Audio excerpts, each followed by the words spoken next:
Episode 1 kicks off with a normal day in a city literally called City A, where a monster has started wreaking havoc. He looks a lot like anyway. Knockoff Piccolo here is absolutely tearing the city apart. Some heroes try to stop him, but get whooped instantly. We then see a man watching this on the news, and he decides he'll help. As he steps into the sunlight, we get one of the coolest walkout moments ever. Ladies and gentlemen, this bald head is Saitama, the One-Punch Man himself. Saitama heads over to Purple Piccolo and saves a little girl's life. He then tells Yard Sale Piccolo his backstory. Saitama is a hero for fun. Yeah, not the most inspiring message. Purple Piccolo here hears this and loses his mind. He says that is a pathetic backstory and starts waffling about his own, growing into an even bigger monster as he does. Seeing this, Saitama winds up a punch and completely obliterates him. Wow.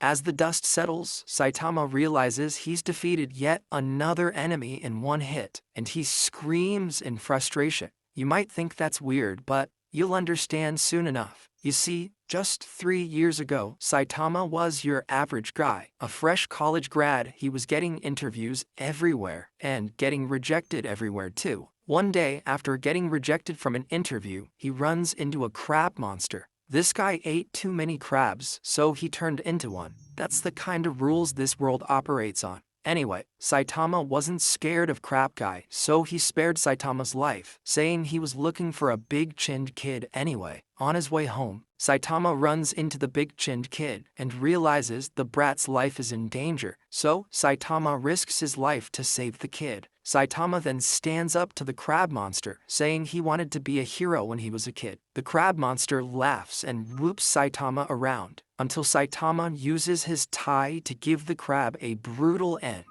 Yeesh.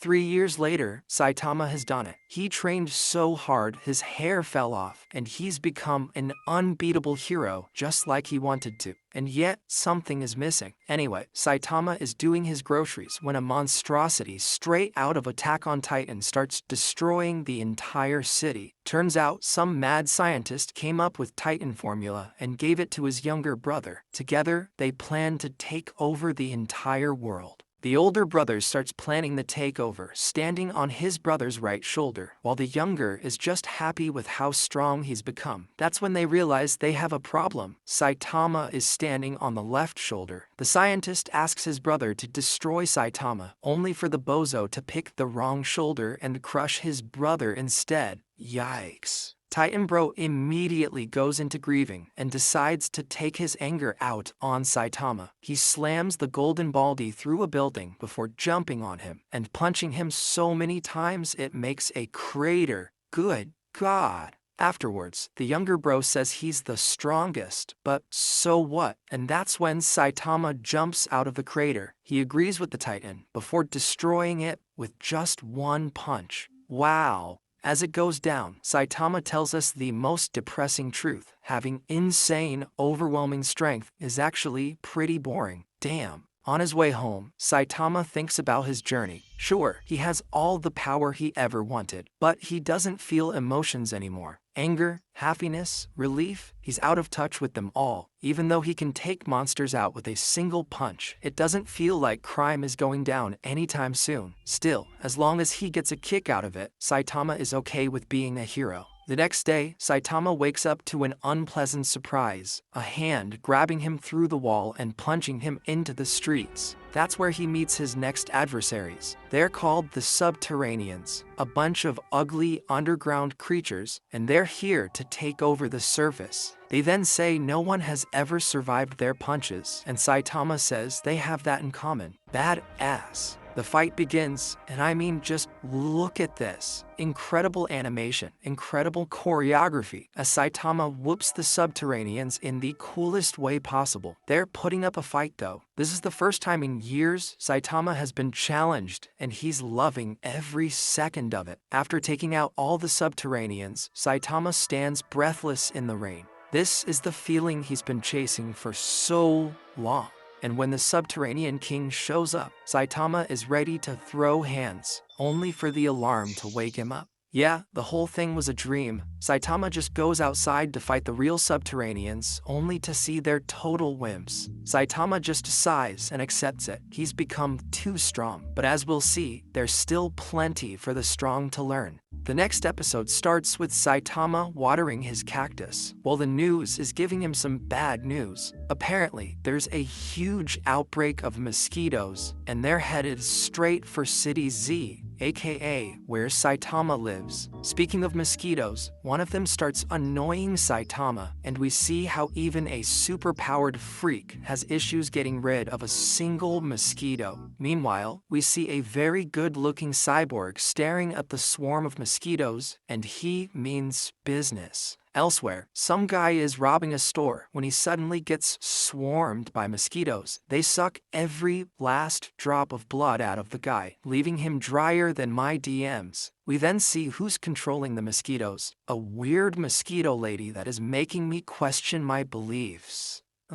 Anyway, Mosquito Lady is gathering blood from every living being she can, using the mosquitoes. Unfortunately, the cyborg we saw earlier isn't a big fan of this plan. His name is Genos, and he's him. Genos attacks Mosquito Lady and their fight begins. They start going back and forth, and they're pretty evenly matched, with both of them being insanely powerful. Mosquito Lady tears off one of Genos' arms, but he takes both of her legs. Mosquito Lady realizes she's in trouble, so she calls mosquitoes from all around to feed her blood. Genos is about to attack the entire swarm when Saitama shows up, chasing his own mosquito. Genos tries getting Saitama to evacuate, but before he can, the mosquitoes drop down and swarm the city. That's goddamn horrifying. But the mosquitoes being grouped together make them an easy target for Genos, who blasts them all in one shot.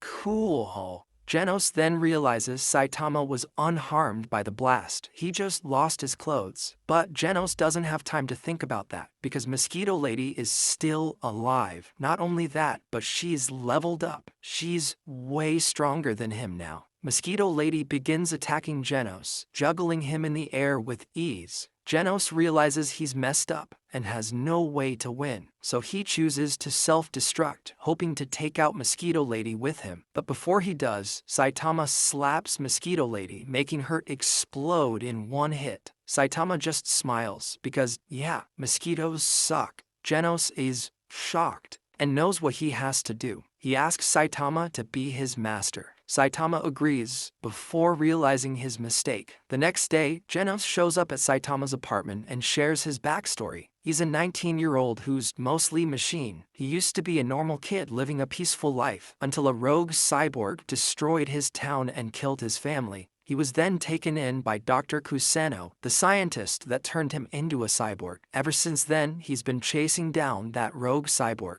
Unfortunately, Genos is doing the anime thing, where you take way longer than necessary to explain your backstory, and it's pissing Saitama off. Anyway, we then see where Mosquito Lady came from. Turns out, she was a prototype made by the House of Evolution, a hidden organization that is obsessed with, you guessed it, evolution, and the evil scientist in charge wants to study Saitama. Oh boy. Meanwhile, Genos has to shorten his story to 20 words or less, so he does. He needs Saitama's help to get stronger. Saitama agrees to take Genos as his disciple, saying the cyborg will surpass him in no time. That's when Genos senses targets approaching them. Suddenly, a bug-like creature breaks into Saitama's apartment, only to be destroyed in one punch. Ouch. Saitama takes out the two rascals outside too. He's mad at them for destroying his apartment. Real? That's when Saitama gets pulled into the ground, and Genos comes face to face with a cyborg.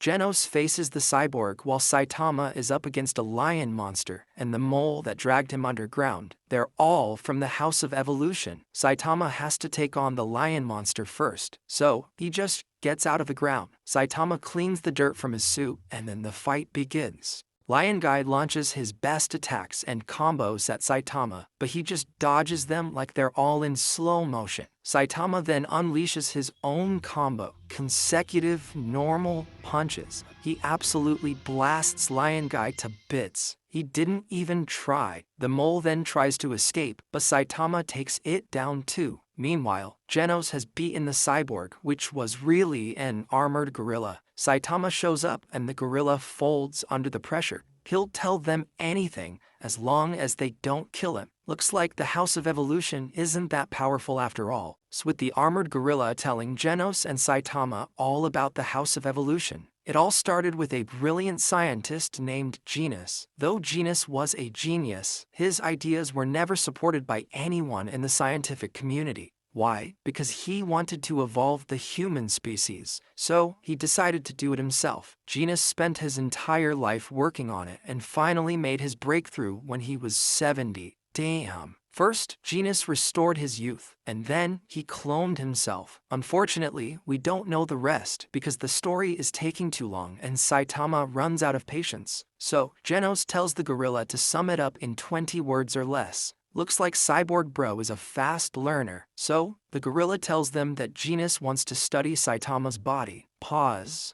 Saitama says they'll head over there right now because there's a store discount sale tomorrow which he can't afford to miss. Real. Before they leave, Genos asks the gorilla about the cyborg that attacked his town, but the gorilla doesn't know about it. Meanwhile, back at the House of Evolution, Genos and his clones are freaking out. Their entire team was demolished by Genos and Saitama, so Genos says they have no choice. They're gonna release Carnage Kabuto. And judging by the reactions, this guy is a problem. Meanwhile, Saitama and Genos make it to the House of Evolution, which Genos blasts away in one shot. Damn bro, chill out. They find a passage going underground and head inside. Meanwhile, we see Carnage Kabuto, a hulking monstrosity that can obliterate humans with a single touch. After it destroys one of Genos' clones, Genos himself shows up. Genos has a job for Carnage Kabuto. He needs Kabuto to capture Saitama for him. Genos just has to study Saitama, and he's even willing to risk his life for it. This can't be good.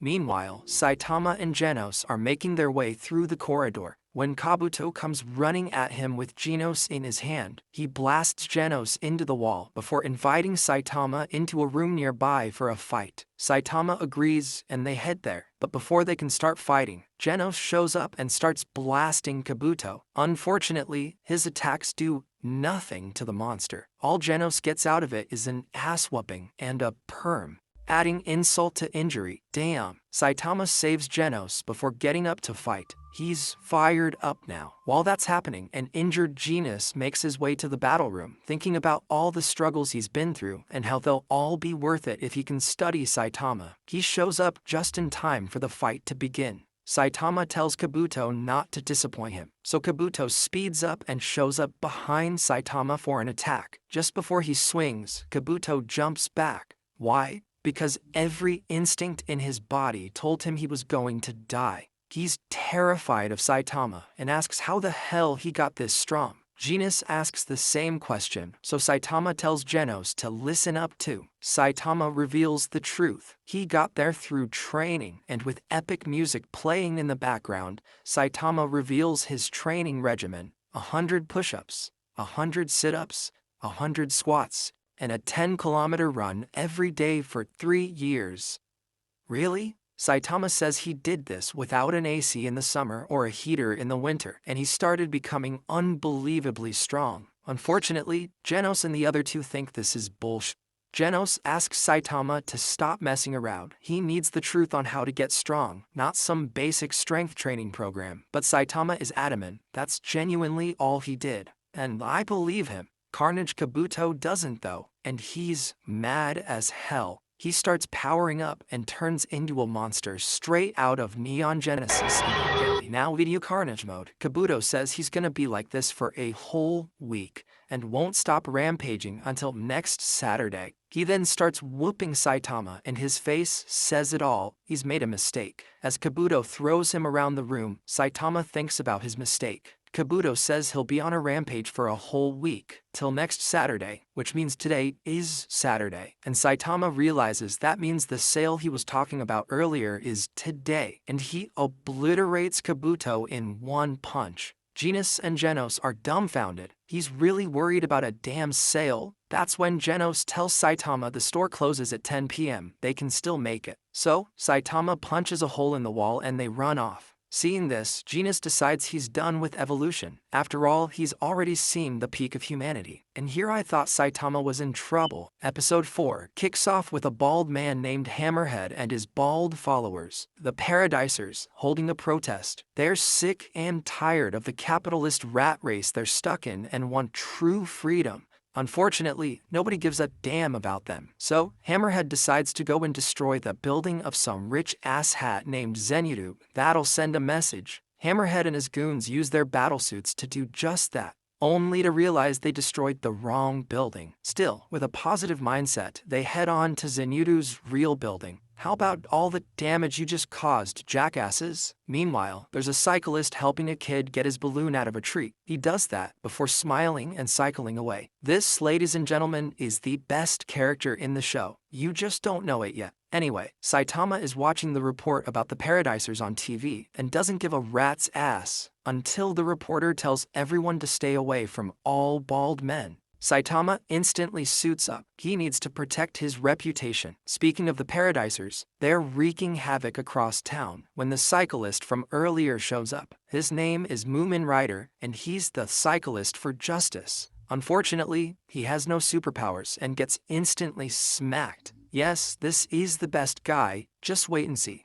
Anyway, the rich asshat Zenitsu is wondering how to deal with the Paradisers. Lucky for him, he has a ninja acting as a bodyguard, and he is more than happy to take over. Ooh, this guy looks cool. As Hammerhead and his lackeys make their way to Zenitsu's tower, they're suddenly ambushed by the ninja. His name is Speed-O-Sound Sonic. I wish I was joking. And yes, he's super fast. He begins attacking the Paradisers, and they instantly realize they're outmatched. They can't even see Sonic. As all his men start getting taken out, Hammerhead tosses a rock at Sonic. It misses, but it's enough to tell Saitama their location. While the poor bastard is being called a terrorist by the locals just cause he's bald. Come on guys, he's clearly a hero. Back with Hammerhead, he does his best to limit Sonic's movement and tries crushing him with a tree, only to end up with a kunai in the back of the head. Ouch. Sonic reports that the job is done, but realizes that Hammerhead got away. Turns out, he has a much thicker skull than the average human. He really is a Hammerhead. On his escape, Hammerhead runs into Saitama. This is gonna be fun. Meanwhile, Genos is getting repairs from Dr. Kuseno while telling him all about Saitama. The doctor is impressed and says that Genos' new implants might make him even stronger than Saitama. Yeah, right. Back with Hammerhead, he asks Saitama if he's here to join the Paradisers, but Saitama says it's the opposite. He's here to stop them. So Hammerhead unleashes the full raw power of his suit and attacks Saitama, who just destroys the suit in one punch. But Saitama feels bad for Hammerhead. He's a lot like Saitama, and not just because of the bald head. So Saitama tells Hammerhead to stop being such a bad boy, and Hammerhead agrees, running away.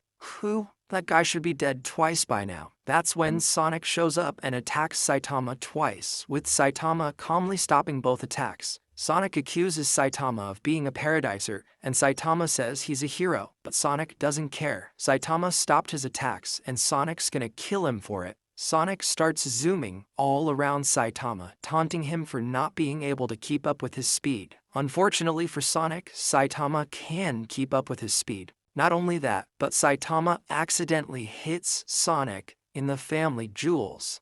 How? Every guy watching this felt that. Ooh. Sonic, now defeated and embarrassed, declares Saitama his rival and says he'll be back stronger. Saitama tells him to do his best and Sonic disappears. Later that night, Saitama tells Genos he has a huge problem. Nobody knows who he is. Saitama has been fighting crime for 3 years, and no one has defeated more baddies than him. But he has no fan club, no PR, and no credit. In fact, even today, Moomin Rider was credited with beating the Paradisers. That's when Genos realizes the issue. Saitama isn't signed up with the Hero Association. In the world of One Punch Man, the Hero Association employs and manages superheroes. They make sure the world is safe and that the heroes get paid. Genos isn't signed up either, so Saitama makes him a deal. If Genos signs up with him, Saitama will make him his apprentice for real. Genos agrees and the plan is set. We then see Hammerhead getting taken out by some mean-looking cyborgs. They talk about working for some organization and how Hammerhead stole his suit from them. Luckily, Hammerhead's thick skull bails him out for a third time today, and he promises to get a real job after this. Well, looks like people can change. Episode 5 kicks off with the Hero Association, the company that employs all the heroes having a meeting. After getting regular stuff out of the way, they discuss the upcoming exams. There are more than 11,000 people taking the exam, but they're interested in one of them. It's Genos, not Saitama. Because, nobody knows who Saitama is. It's time for the exams and, as you can imagine, Saitama is in a class by himself. Side-to-side jumps, sprinting, shot put, vertical leap, punching machine, whack-a-mole. Saitama absolutely shatters the records in all of them. Hell, some guys just see how good Saitama is and give up. Dude is clearly built different. After the test, Saitama and Genos wait for their results. When they get them, Genos scored 100 out of 100. He got full marks in the written and physical exams. But, while Saitama did get full marks in the physical, he barely passed the writing portion. He got 71 out of 100, and 70 is the passing grade. So, Genos gets placed in S-Class, the highest possible rank, while Saitama is in C-Class, the lowest possible rank. Yikes. Still, Saitama isn't too bothered, and he just says they should get it over with and go home. Meanwhile, a dashing man is going over Genos' file, and I don't like him. Back with Saitama and Genos, they're getting their introduction seminar by Snek, an A-Class hero. One problem, Genos and Saitama don't give a rat's ass about the seminar, and Snek hates that. On the way back, Genos says that now that they have both passed the exam, Saitama has no choice but to take Genos on as his apprentice, something Saitama is already regretting. Meanwhile, Snek is ranting about Saitama and Genos to a Hero Association officer, who gives Snek a reality check. Genos is already S-Class above Snek, and while Saitama barely passed, his physical results were staggering. It's like a god lives inside Saitama. Hearing this, Snek decides to chase down Saitama and kick his ass, only to be smacked down. Ouch. The next day, Saitama and Genos are talking about the whole hero thing. Before Genos tells Saitama to lock in, they're gonna have a sparring match. Genos tells Saitama to not hold back and charges up his new implants. The sparring begins, and it is just some of the coolest animation you have ever seen.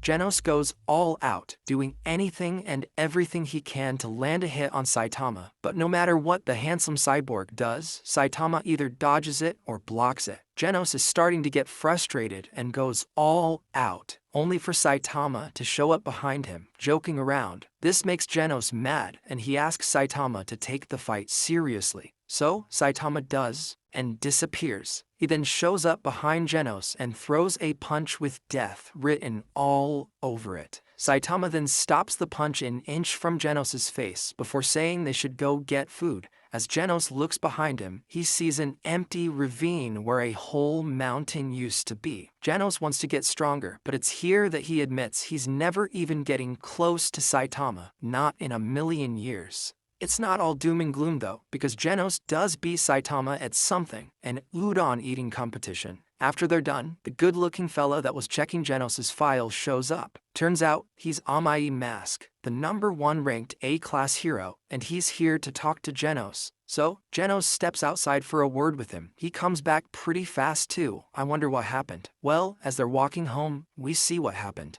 Basically, AniBoss-Explain welcomed Genos in the most threatening way possible. You see, AniBoss-Explain is a hero, a singer, and an actor. He believes most heroes should be beautiful symbols of justice, and he was just letting Genos know that. Yeah, I do not like this guy's vibe. Anyway, Genos tells Saitama he'll be back later, then heads off. Genos then shows up with all his stuff. He wants to live with Saitama. He has rent money too, so Saitama agrees, reluctantly. Imagine being roomies with your own student who also happens to be your senior at work.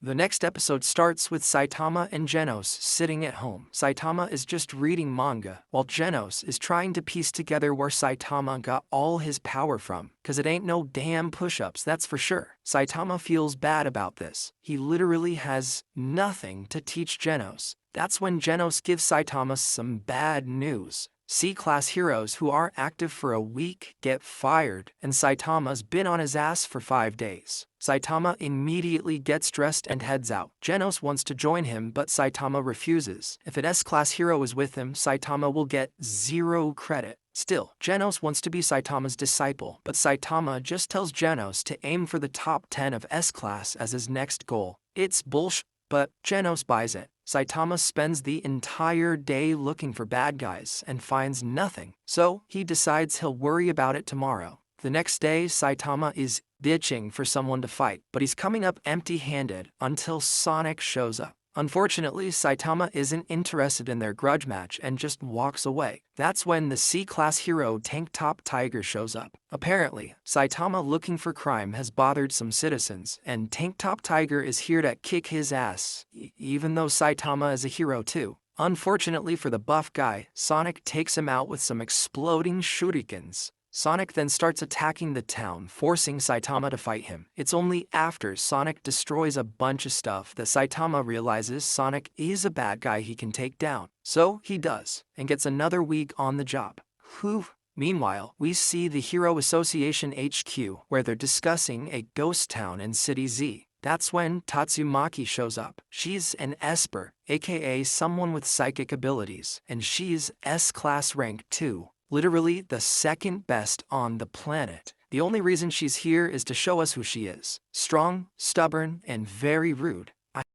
Back at the Hero Association, they're talking about all the cities and the crime reports. While things have been pretty quiet for the most part, City Z, aka where Saitama and Genos live, have some reports of a ghost town. So the Hero Association has sent 2 A-class heroes, Spring Mustachio and Golden Ball, to check it out. So the 2 heroes make it to City Z, right outside Saitama's apartment. After calling the place a dump and saying no human could live here even if they tried, ouch, they suddenly send someone behind them and go check it out. Also, here's Genos in a maid outfit cleaning a toilet. I love this show. Anyway, Mustachio and Golden Ball run into a monster, and they immediately start fighting. Unfortunately, the monster is a menace and immediately takes out Golden Ball. How do you become an A-class hero with a slingshot anyway? Mustachio pulls out his sword and begins deflecting all of the monster's attacks. Now that's an A-class hero. Spring Mustachio then unleashes his special move, only for the monster to dodge it. Mustachio calls in backup while distracting the monster. He knows he's in trouble. The heroes that receive the signal pair up and head to the area. They are ready to fight. In the meantime, Mustachio is getting his ass whooped. As he passes out, the monster starts leaving until it sees Saitama coming back from the store and attacks him. We can guess how that ended. Sure enough, the backup heroes arrive and can't find any trace of a monster, just a huge hole in an abandoned building. Saitama rocked the stupid monster. Here, we see one of Saitama's biggest issues. Since he's an idiot, he doesn't actually realize when he's done a good job and doesn't take credit